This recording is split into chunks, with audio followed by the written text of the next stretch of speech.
समनभद्र स्वामी की होगी। जो बच्चों ने बहुत ही लगभग 1 महीने से बच्चे मेहनत कर रहे हैं। तो मेरी एक ही रिक्वेस्ट है कि कुछ त्रुटि हो सकती है, कई डायलॉग भूल सकते हैं, कुछ भी हो, आप शांति बनाए रखें, बच्चे सीख रहे हैं अभी।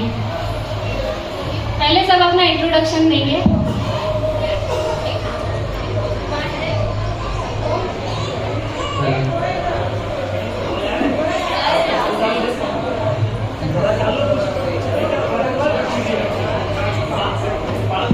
राहुल नेवीचंद जी जैन।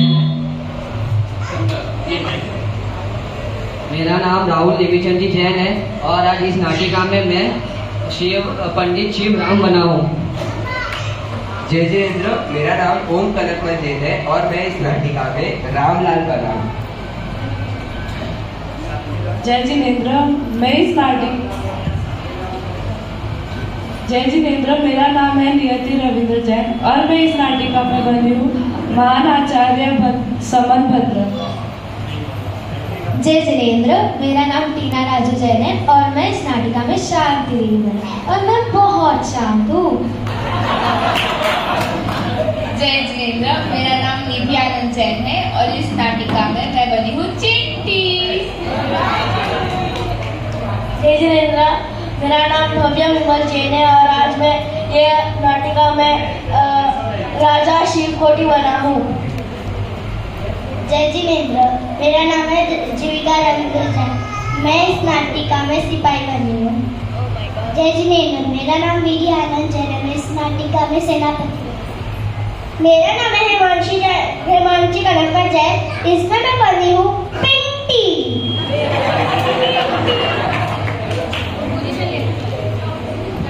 अपने अपने धर्म के प्रति श्रद्धान होता ही है। प्रत्येक जीव इसी श्रद्धान के बल पर जीवन में हर मुश्किल से पार हो जाता है और अगर ये श्रद्धान सच्चे जिन धर्मों पर हो तो कहना ही क्या। परंतु हमारे जिन शासन में अनेकों उदाहरण हैं जिनमें महान आत्माओं ने अपने श्रद्धान की पराकाष्ठा के बल पर अनेकों चमत्कार घटित किए हैं, जिसके समक्ष देवता भी नतमस्तक हुए हैं और उन्होंने भी भक्ति और श्रद्धा के चमत्कार को नमस्कार किया है। तो आज हमारी आदिनाथ पाठशाला के बच्चे उन्हीं अनेक चमत्कारों में से एक भक्ति और श्रद्धा से सराबोर अभूतपूर्व घटना आपके समक्ष प्रस्तुत करने जा रहे हैं। हमारी जिनवाणी में आचार्य समनभद्र का नाम बहुत ही श्रद्धा, भक्ति तथा आदर से लिया जाता है। उन्होंने महान ग्रंथ रत्नकरण शावकाचार्य लिखकर हम श्रावकों पर महान उपकार किया है। जगत प्रसिद्ध स्वयंभू स्तोत्र की रचना इन्हीं परम उपकारी महान आचार्य ने की है और इसी उत्तम स्तोत्र के पीछे एक ऐतिहासिक तथा अविश्वसनीय घटना छिपी हुई है, जिसे हमारे बच्चे एक नाटिका के माध्यम से आपके समक्ष प्रस्तुत करेंगे। हमारी इस कथा के नायक हैं महान आचार्य समनभद्र स्वामी। रत्नकरण शावकाचार्य ग्रंथ के कर्ता आचार्य समनभद्र स्वामी हैं, जो कि अत्यंत प्रतिभाशाली आचार्यों, समर्थ विद्वानों एवं पूज्य महात्माओं में अपना बहुत ऊंचा स्थान रखते हैं। इनका जन्म 2री-3री शताब्दी में माना जाता है। आप श्री उरकपुर के राजा के पुत्र थे। उरकपुर चोल राजाओं की प्राचीन राजधानी रही है। यह स्थान दक्षिण भारत में स्थित है। आपका प्रारंभिक नाम शांति वर्मा था। आपकी शिक्षा का स्थान मदुरई जान पड़ता है। आपकी दीक्षा का स्थान कांची है। आचार्य महाराज बड़े ही उत्साह से अपने मुनि धर्म का पालन करते हुए विहार कर रहे थे। विहार करते हुए दक्षिण भारत के मणुकवहल्ली ग्राम में पहुंचे तब एक अत्यंत असाधा वेदनीय कर्म के उदयवश आपको भस्मक नाम का रोग हो गया। मुनिचर्या में इस रोग का शमन होना असंभव जानकर आप अपने गुरु के पास पहुंचे। इस बीमारी में इतनी भूख लगती है कि मनुष्य के अत्यधिक मात्रा में भोजन ग्रहण करने के बावजूद भी भूख शांत नहीं होती। आचार्य अपने गुरु के पास संलेखना की अनुमति मांगते हैं। आचार्य समनभद्र कहते हैं, हे गुरुवर, मुझे भस्मक व्याधि रोग हो गया है। मुनिचर्या में इसका उपचार होना असंभव है, अतः आप मुझे संलेखना प्रदान कीजिए। तब महान आचार्य मुनिवर कहते हैं, हे मुनिवर, यद्यपि आपका रोग असाध्य है, परंतु अभी आपके संलेखने का समय नहीं आया है। अभी आपके द्वारा जिन धर्म की तथा जिन शासन की अपूर्व प्रभावना की आशा है, अतः जहाँ पर जिस भेष में रहकर आपके रोग का उपचार हो, योग्य तृप्ति भोजन प्राप्त हो, वहाँ जाकर उसी वेश को धारण होने पर आप फिर से जैनेश्वरी दीक्षा धारण कर लेना और अपने सभी कार्यों को संभाल लेना। आचार्य संबंधपत्र अपनी गुरु आज्ञा को शिरोधार्य कर वहाँ से चल पड़ते हैं और इस प्रकार आचार्य श्री ने गुरु की आज्ञा लेकर अपने दिगंबर वेश का त्याग किया तथा वहाँ से भ्रमण करते हुए वे बनारस नगरी में पहुँचे। बनारस नगरी में एक शिव मंदिर था तथा वहाँ है पंडित जी शिवराम जी, जो बड़ी भक्ति से भोले बाबा की सेवा पूजा करते हैं। बम बम बोले, बम बम बोले, बम बम बोले, बम बम बोले, सबके समस्या के ताले खोले, जो एक बार प्रभु का बोले, बम बम बोले, बम बम बोले। प्रभु सुबह की 7 बज गई है और एक भी भक्त नहीं आया, ना ही तो कोई भक्त आया और ना ही कोई चढ़ावा। प्रभु गिराक मोकलो, प्रभु सुबह की दुकान खोले मेरी और गिराक नहीं आया हाल तक। प्रभु गिराक मोकलो, हर हर महादेव, हर हर महादेव। प्रभु आप ही लफड़म पार है, प्रभु आप धन्य हो, प्रभु आप धन्य हो। प्रभु गिराक आई गयो, प्रभु गिराक आई गयो। हर हर महादेव, हर हर महादेव, हर हर महादेव, हर हर महादेव।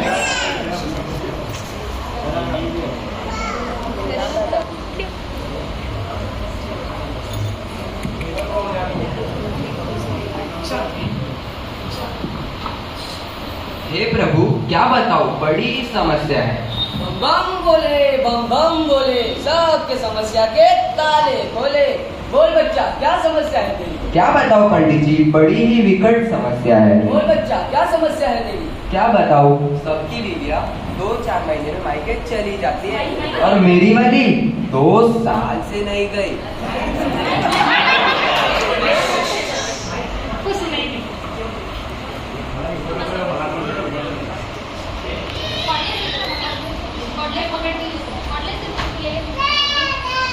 सबकी बीवियां 2-4 महीने में मायके चली जाती है और मेरी वाली तो 2 साल से नहीं गई।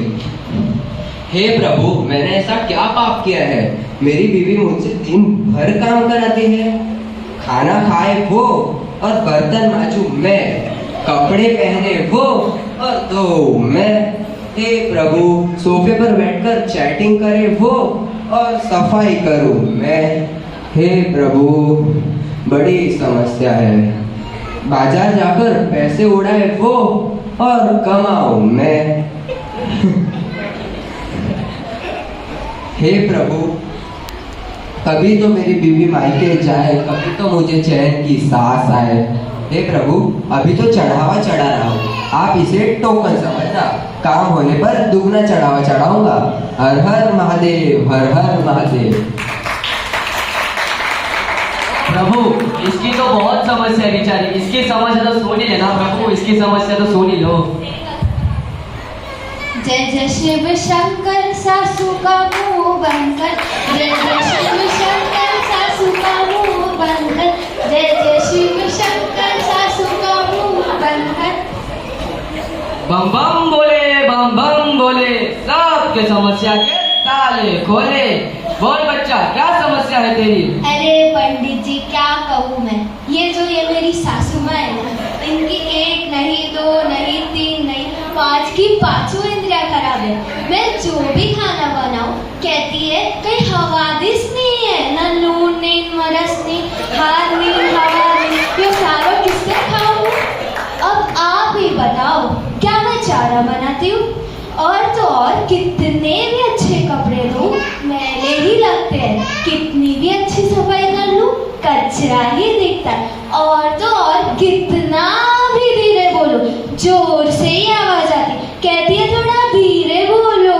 अब आप सभी बताओ क्या मैं जोर से बोलती हूँ? क्या मेरी आवाज तीखी है? नहीं नहीं बहुत मीठी है बहुत। तो पंडित जी मेरी सास में ना, हे प्रभु मुझे इस संकट से उबारो और मेरी सास की इंद्रियां सुधारो। जय जय शिव शंकर सासू का मुंह, जैसी सास वैसी बहू।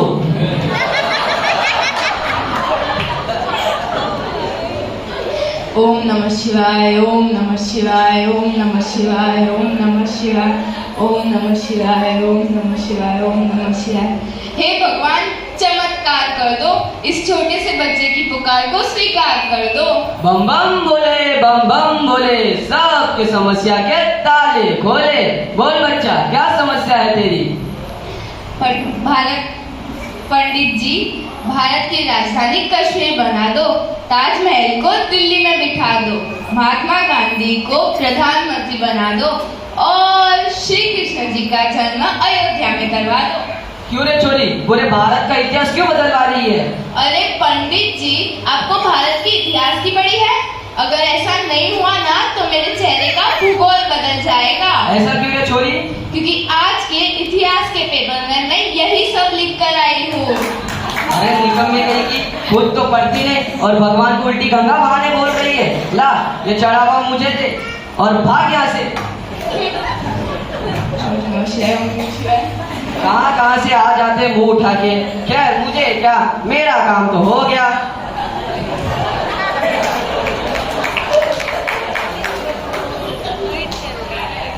तो जैसे कि आपने देखा, ये है बनारस का शिव मंदिर। विभिन्न प्रकार से लोग अपनी समस्या लेके आ रहे हैं और भगवान के सामने अपनी भक्ति जता रहे हैं। और इसी प्रकार महाराज जो हमारे समनभद्र आचार्य हैं, वो अनेकों नगरों में भ्रमण करते करते इसी बनारस नगरी में पहुंचे और वहाँ जो शिव मंदिर में चढ़ावा देखते हैं और तब वे कहते हैं, हे जिनेंद्र देव, इस मंदिर में तो अत्यधिक मात्रा में भोजन सामग्री चढ़ती है और मेरे भूख का शमन या उचित प्रकार से हो सकेगा और मुझे यही रुक जाना चाहिए, परंतु इसके लिए मुझे कोई उचित युक्ति सोचनी होगी।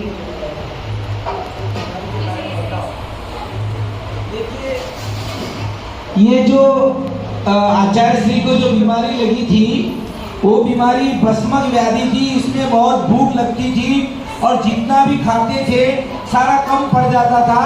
तो इसका निदान कैसे हो जाता? घी से भरे हुए जो भोजन उनको अगर मिलता तो इनका निदान होता। और शिव मंदिर में घी से भरे हुए खूब लड्डू चढ़ते थे। इसलिए अभी गुरुदेव यहाँ पर आकर ये चिंतन कर रहे हैं कि यहाँ पर मेरा रोग निदान हो सकता है। मुझे एक बहुत ही उचित युक्ति मिली है। मैं इन गाँव वालों से जाकर कहूँगा कि मैं तुम्हारे शिव पिंड को ये भोग खिला सकता हूँ और वह श्रद्धावश आसानी से मान जाएंगे और अत्यधिक मात्रा में भोग चढ़ाएंगे। जितनी अधिक भोग सामग्री होगी उतने ही जल्दी मेरे रोग का शमन होगा। महाराज पंडित जी से जाकर कहते हैं, प्रणाम पंडित जी। प्रणाम साधु जी। आपके शिव मंदिर में तो बहुत भोग चढ़ता है। ये सब भोले बाबा की कृपा है। क्या ही उचित होगा अगर स्वयं शिव जी ये भोग खा ले? तुम मजाक कर रहे हो? नहीं पंडित जी, मैं सच कह रहा हूँ। मैं सच में ये पूरा भोग शिव पिंडी को खिला सकता हूँ। क्या मजाक कर रहे हो? कुछ भी, ऐसा भी कभी होता है क्या? मेरी बात का विश्वास करिए पंडित जी, मैं सच में ये भोग खिला सकता हूँ शिव पिंडी को। क्या तुम सच्ची में ऐसा कर सकते हो? जी पंडित जी, मैं सच में पूरा भोग शिव पिंड को खिला सकता हूँ, किंतु इसके लिए मुझे रात्रि में इस शिव मंदिर में रुकना होगा। ठहरिए साधु जी, इसके लिए मुझे महाराज की अनुमति लेनी पड़ेगी। ठीक है पंडित जी। और पंडित जी बनारस के राजा महाराज शिव कोटी के पास जाकर अपनी फरियाद सुनाते हैं।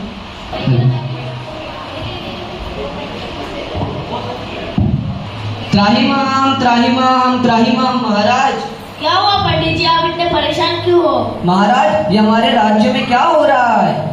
हमारे राज्य में एक पाखंडी आम जनता को भला फुसला रहा है। कहता है कि वो शिव जी को भोग खिला देगा, वो भी सारा का सारा। लगता है वो झूठ बोल रहा है। ऐसे पाखंडियों को तो दंड देना चाहिए। आपका पक्ष भी सुना जाएगा, उस व्यक्ति का भी सुना जाएगा। उस व्यक्ति को दरबार में लाया जाए। आचार्य श्री को दरबार में लाया जाता है।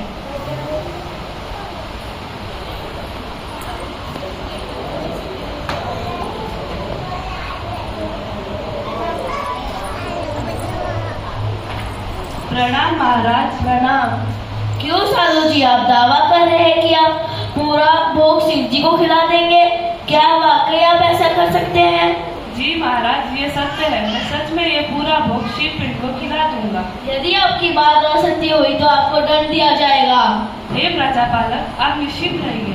मैं आपको निराश नहीं करूंगा, किंतु मुझे एकांत में रात्रि में इस मंदिर में रुकना होगा। मुझे अनुमति दीजिए तो महाराज। फिर ठीक है, आपको अनुमति है मंदिर में रहने की। रात्रि हो चुकी है और सभी श्रद्धालु अपना अपना चढ़ावा चढ़ाकर जा चुके हैं और महाराज मंदिर में अकेले हैं। अब रात्रि हो चुकी है, अब यहाँ कोई नहीं आएगा। मुझे अपने भस्मग्रह को शांत करने के लिए यह भोग ग्रहण करना होगा। ये जो भोग होता है ना, सुबह लोग चढ़ाते हैं और आचार्य जी क्या करते हैं, दरवाजा बंद करके वो भोग खा जाते हैं। ऐसा रात्रि को खाते, ऐसा नहीं, रात्रि में भोग चढ़ सकता है। वो दिन को जो लोग आते हैं, भक्त सारा भोग चढ़ाते हैं और फिर वो दरवाजा बंद करवाते हैं, एकांत में तो सारा लड्डू वो खा जाते हैं। ऐसा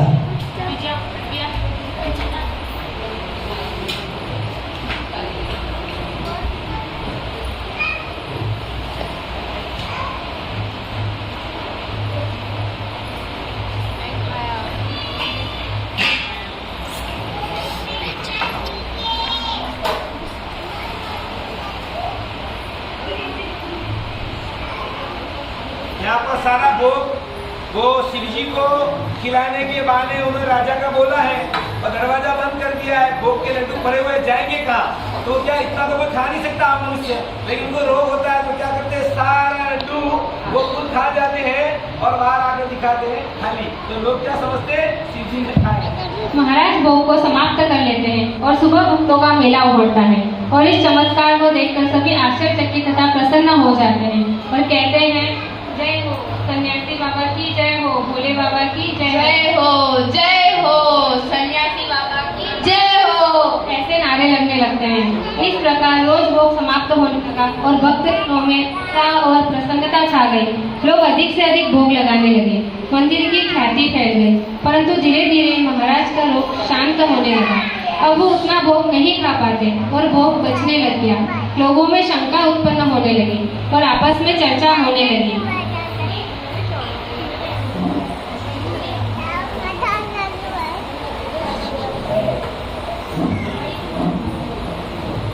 अरे क्या बात हो गई, शिव जी आजकल भोग क्यों नहीं खा रहे? इतना भोग बच कैसे जाता है? वही तो, पूरा भोग खत्म होने वाला, आधा भी नहीं खत्म होता। कुछ तो गड़बड़ है। इसका तो पता लगाना पड़ेगा। हमें कोई युक्ति सोचनी पड़ेगी। ये तो दाल में कुछ काला लग रहा है। मेरे पास एक युक्ति है। क्यों ना हम किसी बच्चे को मंदिर में छुपा दे, जिससे सारा का सारा राज खुल जाएगा। हाँ, ऐसा कर सकते हैं। सुनो बच्चे, इधर आओ। देखो, तुमको रात को अंदर रहना है और देखना है कि वो सन्यासी बाबा कैसे शिव जी को भोग खिलाते हैं। ठीक है? ठीक है। और सुबह आकर हमें बताना। बच्चा रात में सब देख लेता है।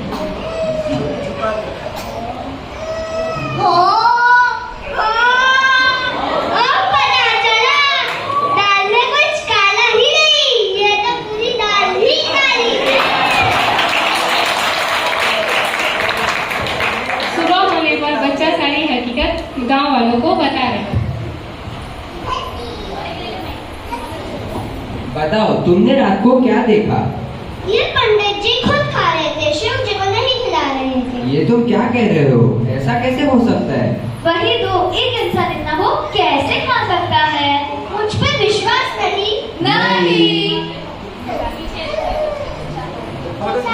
अगर आप सीसीटीवी कैमरा लगा देते तो दिखा देती।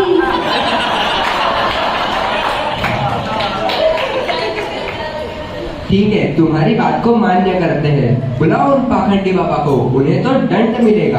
हाँ, अब तो उन्हें राजा के पास लेके जाएंगे। अब तो राजा ही न्याय करेंगे। हाँ चलो। ले चलो उन्हें। और सभी मिलकर राजा शिवकोटि के दरबार में महाराज को ले जाते हैं।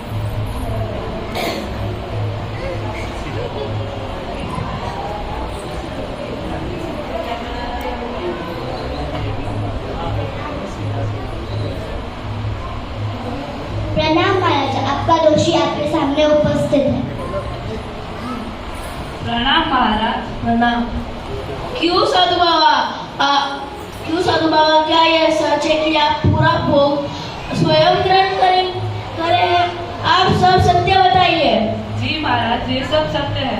मैं सच में पूरा भोग स्वयं ग्रहण करता हूँ। आप कौन है साधु बाबा और आपने क्यों किया? हे राजन, मैं एक दिगंबर जैन साधु था।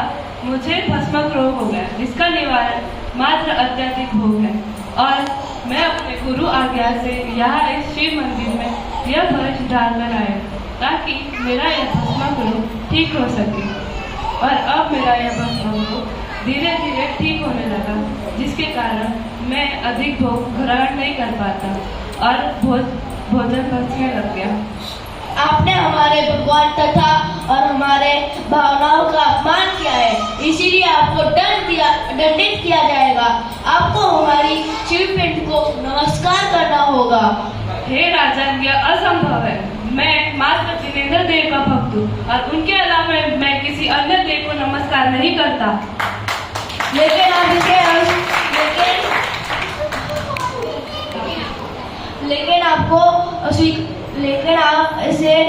स्वीकार नहीं कर सकते। उचित है राजन, किंतु आपकी यह शिव पिंडी मेरा नमस्कार नहीं सहन कर पाएगी। चाहे जो भी हो, आपका दंड स्वीकार करें। उचित है राजन।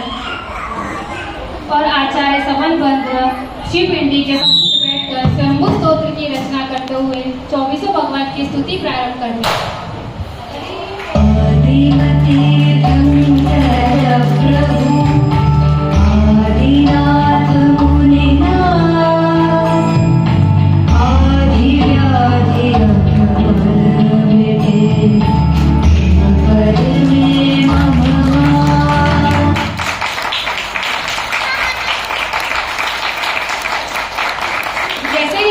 पूर्ण हुई, शिव पिंडी फट जाती है तथा उसमें से चंद्रप्रभु भगवान प्रकट होते हैं और चारों ओर हाहाकार मच जाता है।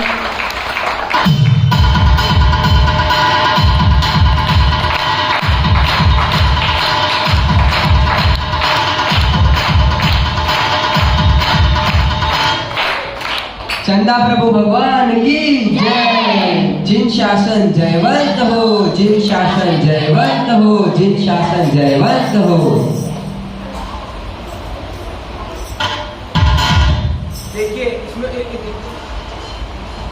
ये यहाँ पर जब राजा को मालूम पड़ता है कि इन्होंने स्वयं भोजन ग्रहण करते थे, तो राजा उनको बुलाता है। आप ऐसा क्यों करते थे? आप तो तेजवंत दिखते हो, कौन हुआ? तब वो बताते हैं कि मैं ऐसा है। तो जब वो बोलते हैं कि आप ऐसा है तो शिव पिंडी को नमस्कार करो, तो जब वो बोलते हैं कि शिव पिंडी तो मेरा नमस्कार सहन नहीं कर पाएगी, ऐसा बोलते ही राजा बोलता है कि हम देखते हैं आप कैसे स्वीकार नहीं करती। सारी राज दरबार होती है और वहां पर तब आचार्य धर्म संकट में फंस जाते हैं। तब वो 24 तीर्थंकरों की शंभु स्तोत्र की रचना करते हैं। वहां पर किसकी स्तोत्र की रचना करते हैं? शंभु स्तोत्र की रचना करते हैं। और जब 8वें चंद्र प्रभु की जब वो स्तुति करते हैं, नमस्कार चंद्र प्रभु शिवंदनम ऐसा करते हैं, तो शिव पिंडी का जब जैसे ही नमस्कार करते हैं वीतरागता की ओर, तो शिव पिंडी में फट जाती हैं और उसमें चंद्र प्रभु भगवान प्रकट होते हैं।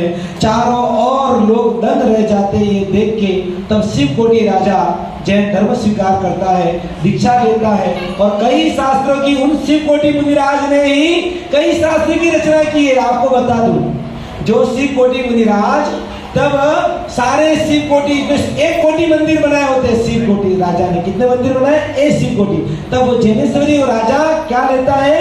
जो राजा भी जैनेश्वरी दीक्षा लेता है। बहुत ही अच्छा ये नाटक मंचन हमारे परम धुरंधर आचार्य समंतभद्र आचार्य की जीवनी आपने बताने का ये बहुत प्रयास किया है।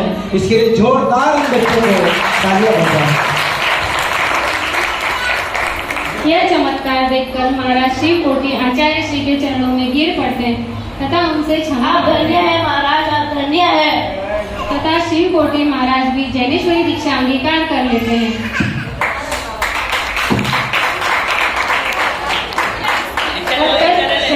यही शिव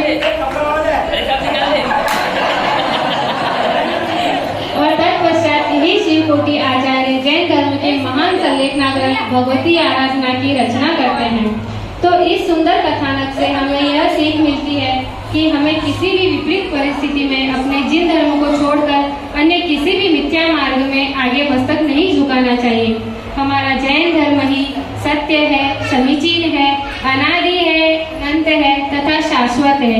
यही धर्म हमें संसार सागर से पार लगाएगा। यही सनातन धर्म है।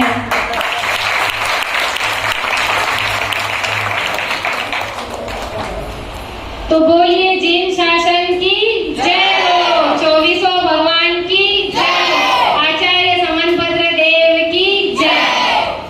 ऐसे नाटक कराना बहुत पुण्य का कारण है। इसलिए महापुरुषों के नाटकों की एक जरूर हर बार आप प्रेरणा मिले और आप करते रहो ऐसे नाटक। बहुत अच्छा है, बहुत अच्छा। बहुत ही सुंदर नाट्य की प्रस्तुति और उनकी टीचर्स के लिए और जो सपोर्टिंग स्टाफ है उनके लिए जोरदार तालियां। अब मैं कोई अगर